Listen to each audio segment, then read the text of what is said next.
আমার নবী মা হারা ইয়তিম, বাবা হারা ইয়তিম। নবী বলে আমি দুনিয়াতে সে একবার আব্বা বলে ডাক দিতে পারি না। এর উম্মতেরা 6 বছরে মা হারায় ফেললাম, 8 বছরে আমার দাদাকে হারায় ফেললাম। আমার আরবের মধ্যে কেউ নাই, চারদিকে আমার দুশমন। আমি কালেমার দাওয়াত নিয়ে কোথায় যাব?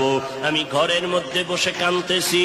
ওই সময় আমার এক আপন, আরবের মধ্যে আর আপন আমার কেউ ছিল না। 2 জন স্বামী বিদায়ের পরে একজন নারী, 40 বছরের বিধবা নারী খাদিজা।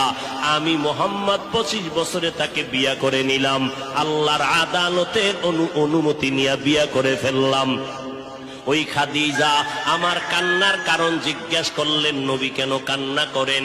ও খাদিজা কান্দি কেন?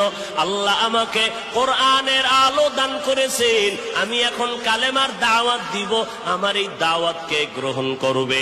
আমার ঘরে বাইরে চতুর্পার্শ্বে দুশমন, আমি কার কাছে দাওয়াত নিয়ে যাব? আম্মা জান খাদিজা চিৎকার দিয়া বলে, নবী কোনো পেরেশান হবেন না। এই জমিনের মধ্যে কেউ যদি আপনার কালেমার দাওয়াত না নেয়, আমি খাদিজার হাতটা ধরিয়া আপনি আমাকে প্রথম দাওয়াতটা পড়াইয়া দেন, কালেমা পড়াইয়া দেন। এই জমিনে মরিয়াও যদি যায়